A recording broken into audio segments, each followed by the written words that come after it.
Bismillahirrahmanirrahim. Elhamdülillahi Rabbil alemin. Ve salatu ve selamu ala eşrefil enbiya vel murselin. Nebiyyina Muhammedin ve ala alihi ve ashabihi ecma'in. Rabbi şahli sadri ve yessir li emri ve hlul min lisani yefkahu qavli. Allahümme allimna ma yenfa'una ve enfa'na bima allamtana ve zidni ilme ve ba'd.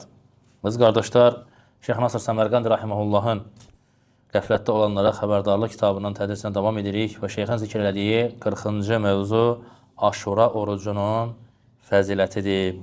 Və bu barədə İkrimə rahimehullahdan getirir ki, İkrimə deyir ki, Aşura günü o gündür ki, Allah Azze və Cəllə bu İkrimədən rivayət olunan əsərdir.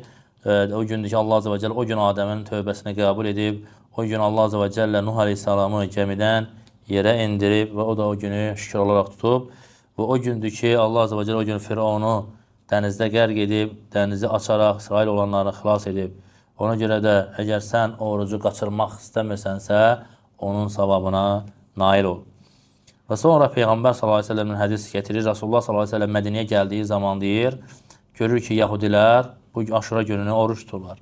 Rasulullah s.ə.v onun səbəbini soruşduqda deyirlər ki, bugün Allah Azze və Cəllə Musanı və İsrail oğlanlarını Firavunun qövmünün üzərində zahir edib. Onları dənizdə qərb etməklə və Musa aleyhissalam və öz İsrail olanlarını xilas etməklə onları izzətləndirib. Və buna görə də biz oruç tuturuq o günə təzim olaraq. Və Peyğəmbər s.ə.v buyurur ki, biz Musaya tabi olmaqda, Musaya bu məsələdə sizdən daha haqlıyıq və həmin günü oruç tutmağı əmr edir. Və bu hədis Buxari və Müslimdə keçən hədisdir. Və niyə görə Aşura deyilir? Niyə görə Aşura deyilir? Çünki Yevmul Aşir min şəhril Muharram. Muharram ayının 10-cu gün olduğuna görə Aşir ərəbcə 10-cu deməkdir. Ona görə də bu günə 10-cu Muharram ayının 10-cu günü olduğu üçün Aşura deyilir. Düzdür, başqa görüşlər də var ki, Allah Azze və Cəllə 10 da Peyğəmbərə bu gündə qurtuluş verdiyi üçün, lakin onun heç bir dəlili yoxdur. Bu İsrailiyyət kitablarında keçən bir sözdür. Bunun isbatı, onun dəlilə ehtiyacı var. Sonra Ayşə radiyallahu anhadan başqa bir hədis gətirir ki, Ayşə radiyallahu anh deyir ki, Qureyşin cahiliyyə dövründə Aşura günü deyir, Qureyşin cahiliyyə dövründə deyir, tutduğu bir oruç idi. Aşura günü oruç tutardı. Və Peyğəmbər s.ə.v də Məkkədə tutardı. Nə zaman Mədiniyə gəldi və Ramazan orucu fərz olundu, Rasulullah s.ə.v dedi ki, mən sizə Aşura gününün oruç tutmağı əmr edirdim. İndən sonra kim istəsə tutar, kim istəsə tərk edər. Yəni, İslamın ilk farz olunduğu oruc, hansı oruc olub? Aşura orucu olub. Nə zaman ki, Ramazan orucu fərz buyurulur, Rasulullah s.ə.v onun hökmünün nəsx olunduğunu, yəni farzlığının nəsx olunduğunu bəyan edir və bildirir ki, kim istər tutar, kim istər tutmaz. Və sünnət olur, yəni hökmü sünnət olur. Və Ayşə radiyallahu anh gələn başqa hədisdə Peyğəmbər s.ə.v deyir ki, Rasulullah s.ə.v Aşura ilə bərabər nə idi? Daha sonra İbn Abbasdan gəlir hədis ki, Aşura ilə bərabər 9-cu günü də tutmağı əmr edir. Belə ki, Rasulullah s.ə.v deyir ki, sahabələrinə, əgər gələn ilə qalsaq, 10-cu gündən bərabər 9-cu günü də oruç tutacağım. 9-u və 10-u. Yəni, sünnə də budur ki, 9-u və 10-u tutmaqdır. Məqsəd də nədir? Yahudilərə müxalif olmaq. Çünki dinimiz, qardaşlar, biz keçən dərslərimizdə də dəfələrlə bu məsələni vurğulamışıq, zikr eləmişik ki, dinimiz həmişə onlara müxalif olmağı, kafirlərə müxalif olmağı əmr edir. Onlara bənzəməyi qadağan edir. Hər bir hərəkətimizdə, yerişimizdə, danışığımızda, geyimimizdə onlara bənzəməkdən çəkindirir. Həmişə müxalif olmağı əmr edir. Və bu müxaliflik də səni tərbiyə edir ki, sənin qəlbində daima buğz olsun, sevgi yaranmasın. Kafirə qarşı qəlbində sevgi yaranmamalıdır. Bəzi insanlar bu məsələdə səhlənkarlıq edir. Dinlədiyi, qulaq asdığı yalnız kafirlərdir. Onları sevməyə başlayır. Onların sözünü artıq qayda olaraq, qanun olaraq qəbul edir. Və yaxud onlara bağlanır. Bu da artıq qəlbindən əl-vələ və əl-baranın, hansı ki, əsas dinimizin əsas məsələlərindəndir, etiqadda əsas məsələlərdəndir. Bu məsələdən bu məhrum olur. Niyə? Çünki kafirləri başlayıb birinci başlamaqda, necə başlayır? Adicə baxmaq, bəyənmək, bununla başlayır. Və sevgi belə yaranır. Məsələn, günümüzdə məsələn bəzilər var, idmançılar, hər hansı bir kafir idmançını, futbolçu olsun, ona baxmaq, ona belə deyək, təqib eləmək, onu məsələn oyununu bəyənmək. Bununla başlayır, sonra ona qarşı sevgi yaranır.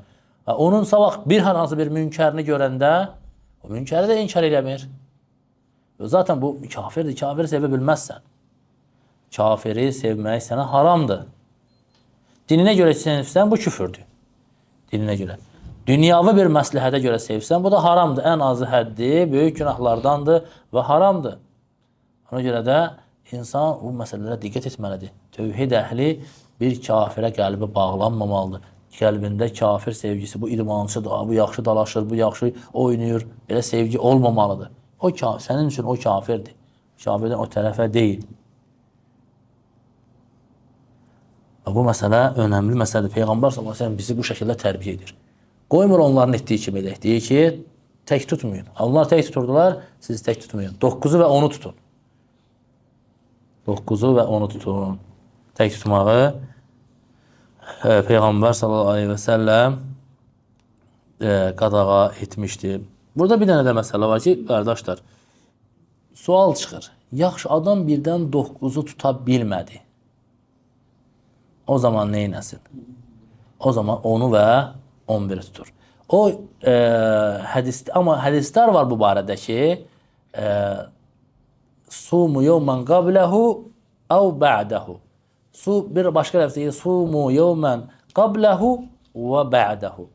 Bu hər iki hədis haqqında İslam alimləri bu hədislərin zəif olduğunu deyiblər. Nə demir? Birinci hədisdə deyir ki, ya bir gün qabaq və ya bir gün sonra tutun. Yəni, ya 9-10, ya 10-11 tutun.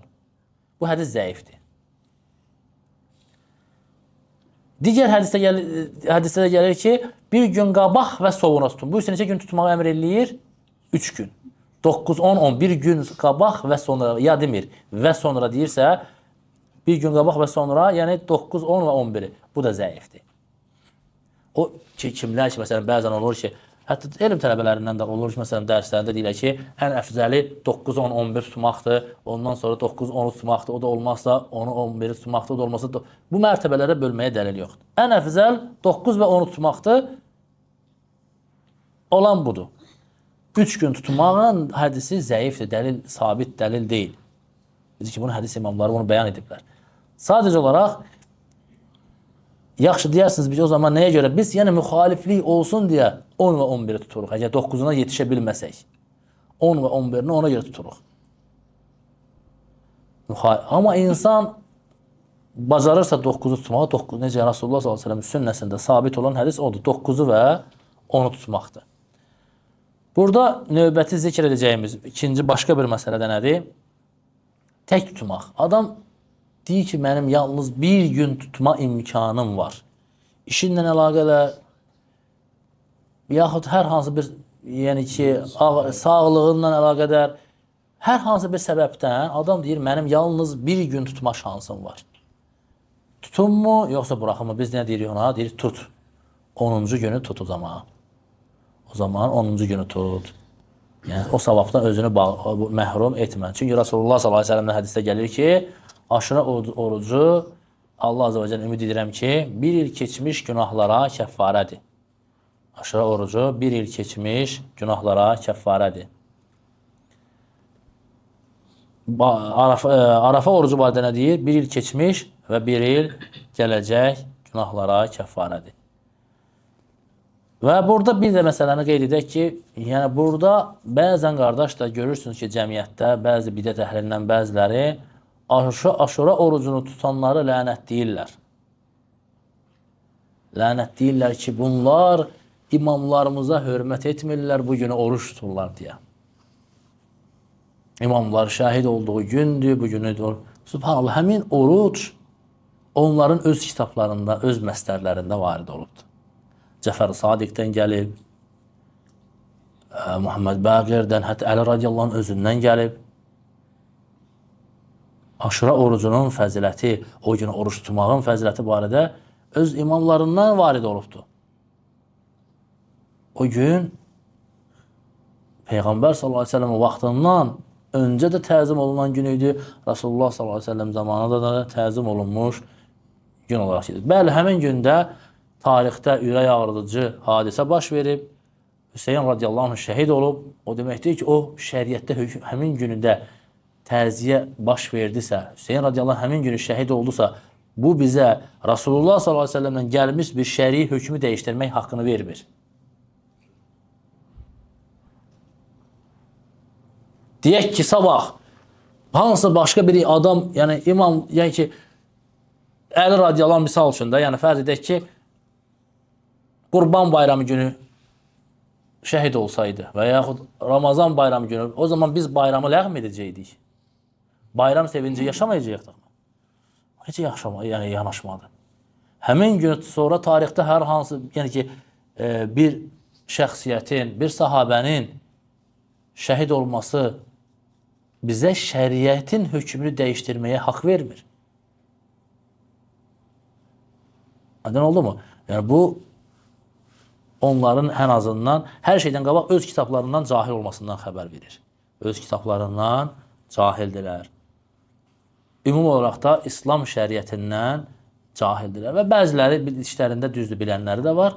O bilənlər isə onu təbii ki gizlədirlər, üzə çıxarmaq istəmirlər. Ümumi olaraq bildik ki, Aşura orucunun hökmü müstəhəbdir və Aşura orucu Peyğəmbər sallallahu əleyhi və səlləmin ilk farz etdiyi oruçdur. Sonra isə Ramazan orucu fərz olduqdan sonra hökmü sünnətə enib və dedik ki, əfzəl olan 9-u və 10-u tutmaqdır. Ona qadir olmasan, 10-u və 11-i tutursan, onu da insan bir günə qadir olarsa, o zaman tək onu tutur. Qalır son məsələ, o da əgər o Aşura orucu 5-ci və 6-cı gününə düşərsə. 5-ci günə düşəndə Aşura günü problem yoxdur. 4-cü günü və 5-ci gün tutursan, problemdən çıxmış olursan. Çünki Rasulullah sallallahu əleyhi və səlləm cümə günü oruç tutan, yəni Cüveyriyyənin hədisində nə deyir orada? Deyir ki, dünən oruç tutmuşdunmu? Xeyr. Sabah oruç tutacaqsanmı? Xeyr. O zaman deyir, aç. Cümə gününü tək tutmaq qadağandır.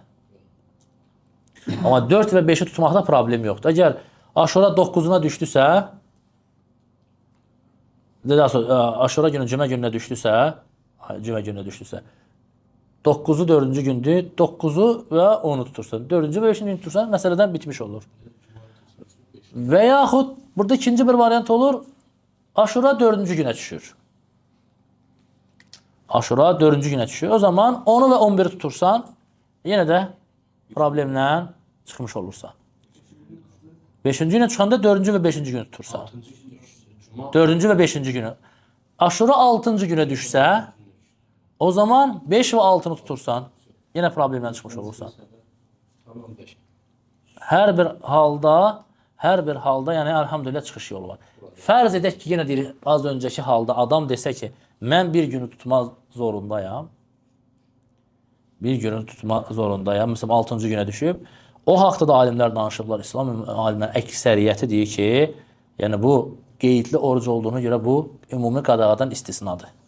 Ümumi qadağadan bu istisnadır. Bu barədə bizim bəhsimiz var. Elhamdülillah ayrıca bir müstəqil dərsimiz var. Danışmışıq.